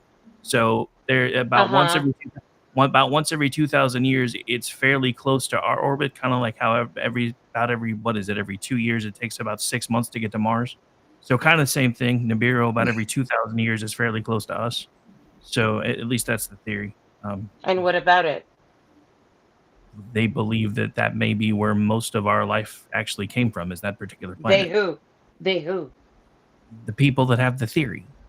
Okay. Is that your theory? No, I didn't say it was mine. No, it's not my theory. It's one that we've discussed. Thank you. Is that anybody's theory in this conversation? Well, let me go back to the Fermi paradox. The Fermi paradox. No. Tim, it's a very simple question. I'm going to answer it. Is it anybody's theory in this conversation that human life came from that planet? Leslie, he's trying to answer you. You have to let him answer. Okay. Go okay, ahead. go ahead. No, I'm asking the question. Go ahead.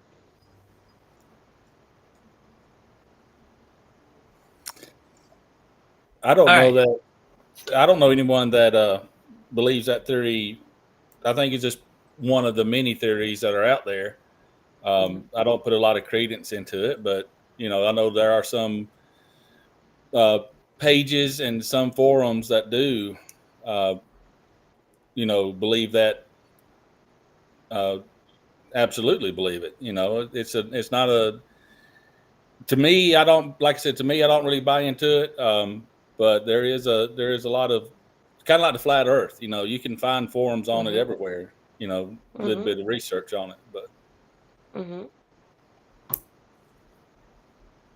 Okay. Anybody else? No, I don't. Like I said, it's just a theory that I thought was worth bringing up since we were on the topic. I didn't. Right. Somebody else wants to say something about it, though. No, I don't think anybody else does. Okay. It's it's fascinating. I've never heard this before, and I will love to look into that as well. That the origin, of humans is from some some planet that comes around every 2,000 years. No, I'll love to explore that.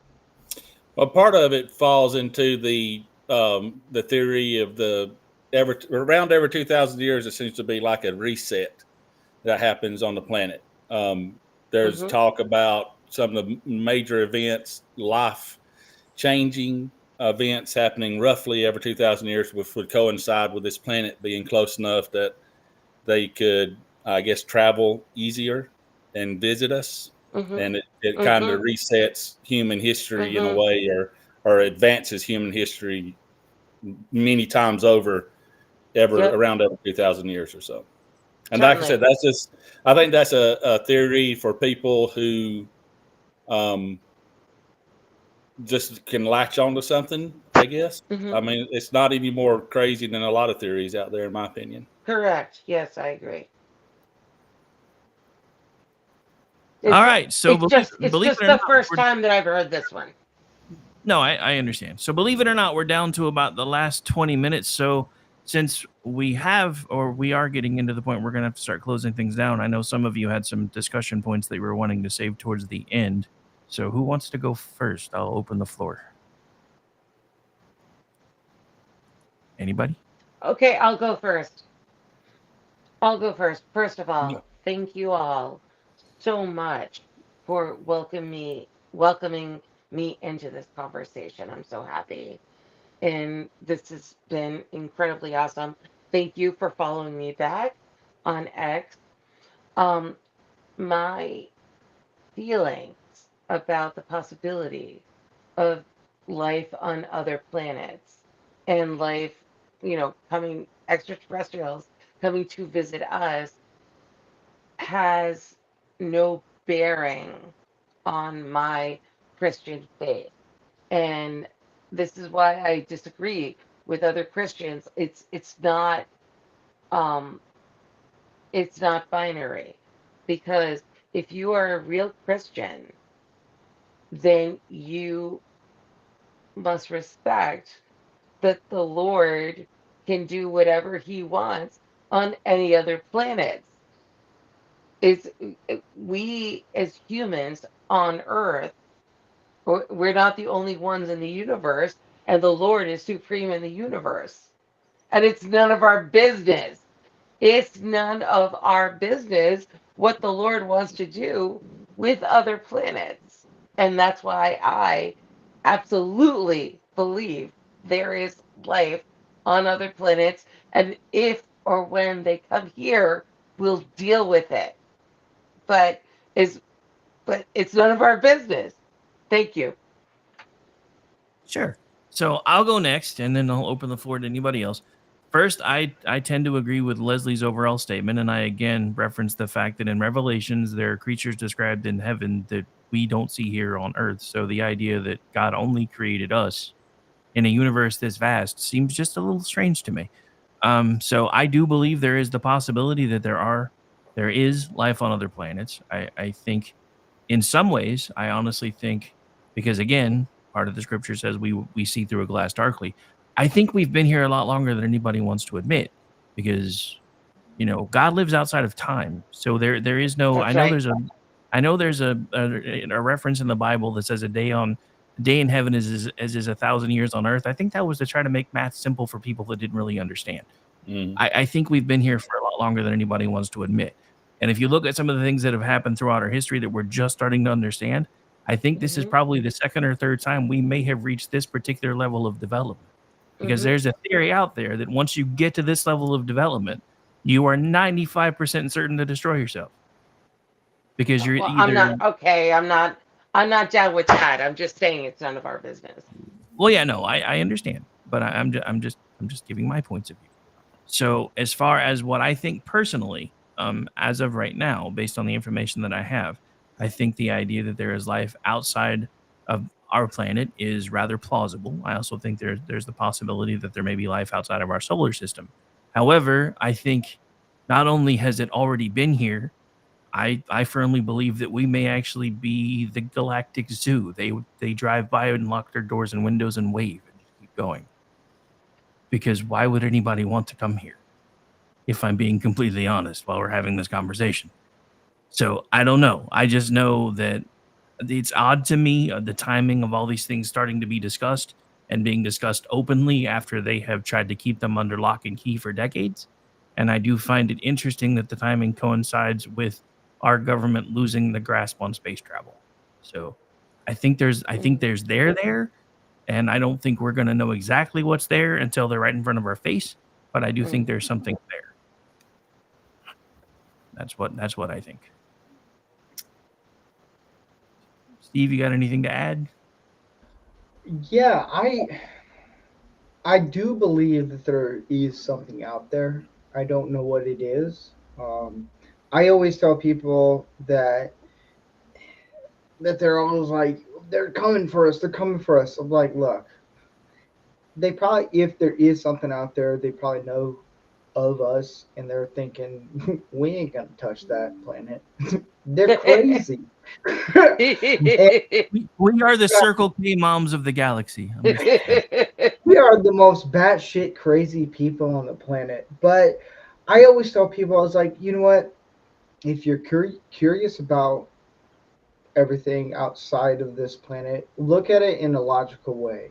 Do your research, and whatever you conclude to is go with that. And if people judge you based on that, it's so be it. But it's like, if that's what you believe in, then go for it. It's if you solely believe, hey, look, there's aliens in a different planet, then for me personally, I'm not going to judge you for that. And there's a lot of footages out there that you can look up that it makes it very plausible that there's something a little fishy. And with the government, I'm very fishy with them. So I'm kind of in the middle. I'm very much like, you know what, if it looks plausible and it looks believable and there's nothing tainted with the footage, like, maybe there's something out there that we don't know. And I know in the Bible, it's very loosely talks about a lot of different things. And That's right. For me, I always lean towards demons. But I mean, who knows? It's maybe when I finally get to heaven, I talk to God. I'm like, all right, here's the deal, man. I'm going to be Joe Pesci with you. Do I look like a clown? Tell me what's going on. No, and you know what? God please, can be like, I'll send you to Jesus, and sweet please, baby Jesus is going to be like, please, I need to say something here. You say you lean towards demons. I am with you about that because we didn't talk about this. What you're saying is any phenomenon, any supernatural phenomenon, as a Christian, we ought to reject it because it's probably demons. I am with you. I am with you on that. We didn't talk about it. I'm 1,000% with you on that. Yeah. I'm with for you. me, for me personally, I think it could be demons, but at this point, in a lot of things, as we get older, we start questioning things, and which is the most important thing. We should question things, and we should actually investigate things. That's the human nature of things. It shouldn't be, Yes. oh, CNN or MSNBC told me all this stuff, so I'm going to believe all that stuff. Right. We should be like, you know what? I saw this. I'm going to look into this. That's how we should decide of how we choose what to believe in. Correct. And I don't think we should judge someone and say like, oh, that's not true or anything. It's like, they might be right. That's what I always conclude. That's the beauty of conspiracy theories and all this stuff. It's like, you know what? You guys could be right. That's okay. And it's, in the end, it can be nerve-wracking. Some people may not have the ability to understand and be able to process all this stuff, and that's okay. It's as long as we can be like, hey, we're here to help you out. That's what I kind of view all out. Yep. No, I thank you so much for saying that, because it's not something we had a chance to talk about. At the same time, again, it could be demons, and we're allowed to suggest that and go from that as well. Thank you so much. I mean, technically, Bumpstock Ken did mention it. He closed out hour 1 with it. He dropped it early because he meant to save it for last, and he forgot we were doing 2 hours. Rick, I may be retarded, as Alex Jones will say. Stop it! Hey, look, man, Orty is not here. Orty's not here, so we don't have to say that. Nice. Orty, we're talking shit about you. No. When are we not, though? I know, right? Oh, Orty. Jesus. All right, BZ, we've got about 10 minutes left. Any final thoughts before I start letting everybody where they can find you guys? I've seen UAPs, UFOs, 6. Were they terrestrial? I don't know. Were they from this planet? I don't know. They met the 5 attributes that I mentioned earlier. There's a lot that we just don't know at this point, but I think, again, as I submitted before, the military is only involved in this or interested in this because it may realize on one level or another that these could be potential threats to defense, our defense, other nations' defense, that they can't counter at this point. And that's confounding. And I think that's one of the only reasons that it's come up. And of course, it's a topic that they themselves, unless they're retirees at upper management levels, they are really not interested in at this point. I mean, like I said, I think the only reason it's starting to be mainstreamed is I think they're realizing they're about to lose their control of the funnel. Daniel, do you have any final thoughts before we start wrapping up? Yeah, I kind of touched on it at the end of hour 1. If I respect everybody's views and their opinions, and I'm not going to say one's right or one's wrong. What's great about this panel is we can all agree to disagree on some things, but I think we all do agree that there is something out there that's happening, whether it be man-made or made by extraterrestrial beings, whether it's organic type creature or an AI type life form. If something is there, we can disagree on what it is. We can discuss what it is, but I think we all can agree that it's something is going on out there.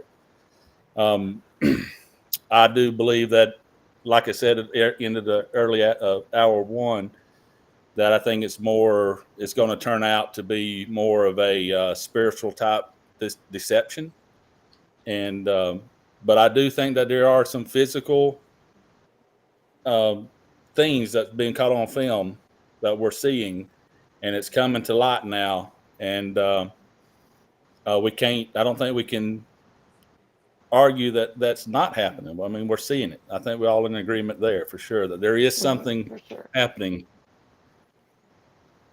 Yeah, there's definitely some sort of awakening going on. All right, Leslie, why don't you tell folks where they can find you? I am only on, I'll still call it Twitter, X, at LA Dowd, LADOWD.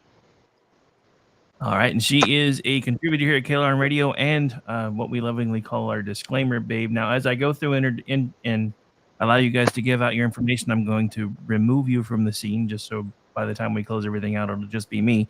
So again, you can follow along with her at LA Dowd, and she'll be back with us again sometime soon, I'm sure, because she does make recurring appearances here.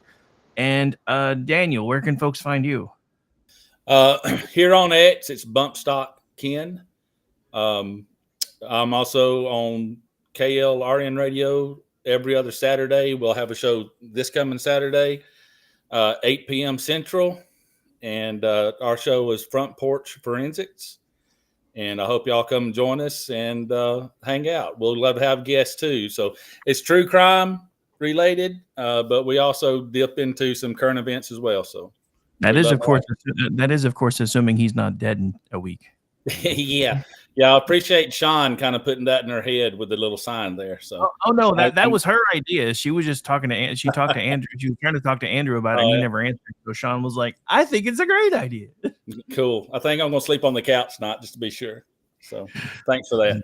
But this Saturday, Front Porch Forensics, 8:00, KLRN Radio. So, and you guys have an X account for the show too, right?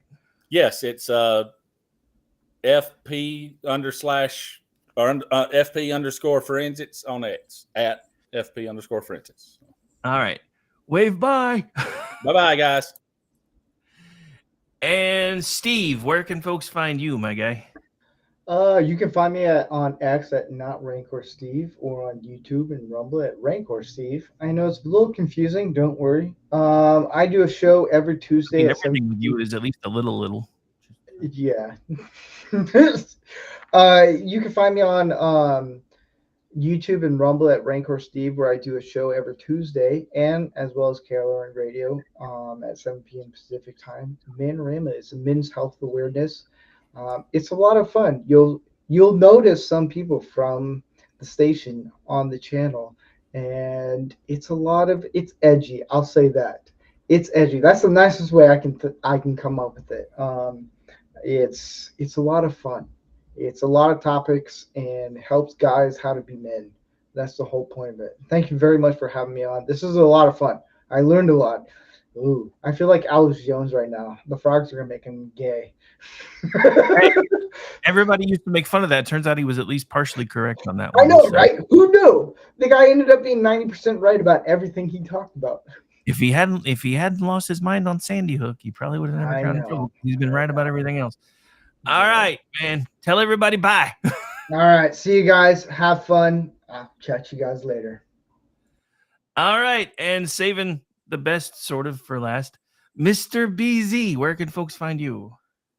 Well, they can find me on BZ's Berserk Bobcat Saloon radio show live and direct on Tuesday and Thursday nights, late night. I am a late night conservatarian Sherpa at KRLN. You can also, it's 7 p.m. Pacific, 9 p.m. Central.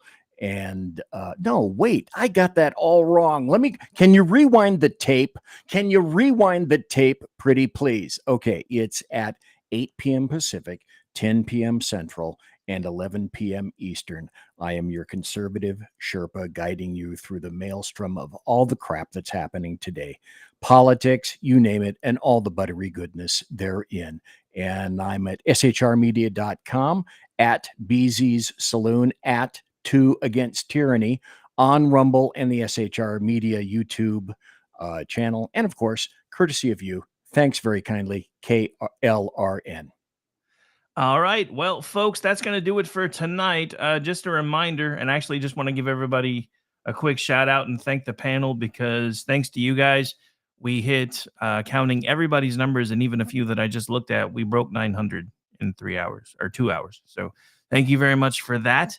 Ladies and gentlemen, at this point, we're going to shut everything down for the evening. Just as a reminder, though, I will be back not tomorrow night, which is when I normally do America Off the Rails, but I'll be back doing a special Monday edition of the Rick Robinson Show, because I'm taking Thursday and Friday off. So we're doing that one Monday, Tuesday, and Wednesday from noon to 3. Monday night, I'll be doing America Off the Rails. And then starting in December, we're going to be doing holiday-related programming in the Monday slot. So if you guys haven't caught any of our specials, make sure you come back for those. Yeah, we have a group called the KLRN Radio Players, and we actually put on radio plays. It's pretty damn awesome. Anyway, and also I think we're going to do short schedule. I know Tuesday's still on the books, so I'll be doing Manorama. I think the Cocktail Lounge has a show as well, which usually starts at 8:30 p.m. Eastern. And then Wednesday night, we should have, I hope, a toxic masculinity. I haven't heard from all of the panel on that yet, but we're still planning on trying to do that.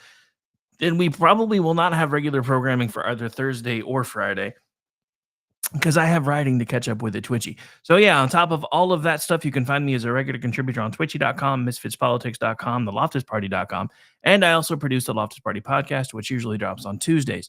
Since we've got some time and I've said all the things I need to say other than please follow along, if you would be so inclined, to our network at KLRN Radio, our new news arm at Digital Beacon US, and myself at Rowdy Rick 73. We're going to go out the way we went out from break the last time, and that's playing an awesome song put together by our very own programming director, otherwise known as the Lost Wanderer, who does a show with us right here on KLRN, actually several shows right here with us on KLRN Radio as well. Bye, everybody.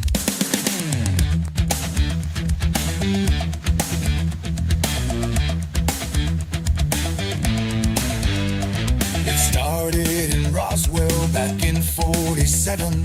A spark in the desert, a rumor from heaven. A farmer found debris that didn't make sense. The whispers grew louder, the cover-up immense. Then came the lights over Phoenix at night. A silent formation, mysterious flight. People stood frozen, their hearts full of wonder. Was it man-made or a sign from out yonder? Eyes to the sky, searching the unknown. The stories we tell, the seeds that are sown. Are we alone in this vast galaxy, or are they watching just out of reach?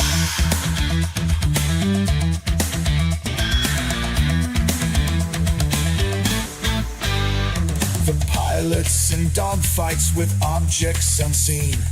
Discs in the daylight, metallic and keen. From Project Blue Book to reports in the dark. Governments scrambling to hide the spark. Crop circles and fields, abduction tales spread. Dreams of encounters that dance in our heads. From the tic-tac to radar, the sightings don't cease. A puzzle in the sky, a riddle of peace. Eyes to the sky, searching the unknown. The stories we tell, the seeds that are sown.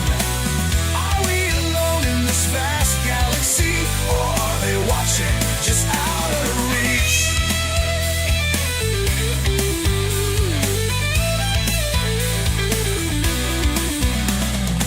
Ancient petroglyphs tell of strange lights. Old texts speak of gods descending in the night. Science meets fiction, the truth is unclear, but the stars hold secrets we're desperate to hear. Today the files are unsealed and revealed, yet the truth feels elusive, the fate's still concealed. The skeptics and believers, their debates ignite, while we keep our gaze fixed on the infinite night. Eyes to the sky, searching the unknown. The stories we tell, the seeds that are sown. Are we alone in this vast galaxy, or are they watching just out of reach?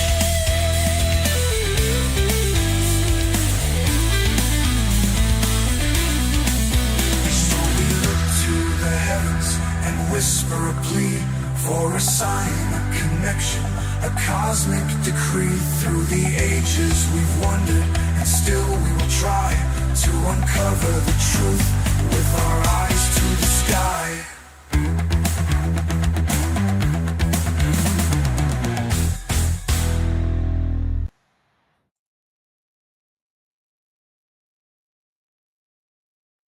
Hello Hello, friends. Do you have a moment so that we may discuss our Lord and Savior Minarchy? No, seriously, I'm just kidding. Hi, my name's Rick Robinson. I am the general manager of KLRNradio.com. We are probably the largest independent podcast network that you've never heard of. We have a little bit of everything, and by that, what I mean to tell you is we have news, pop culture, special events, conspiratainment, true crime, mental health shows, drama productions, and pretty much everything in between. So if you're looking for a new podcast home to grab a little bit of everything that you love all in one place, come check us out. You can find us on X under @KLRNradio. You can find us on our Rumble and our YouTube channels under the same names. You can also find us at KLRNradio.com and pretty much every podcast catcher known to man. So again, feel free to come check us out anytime you like at KLRN.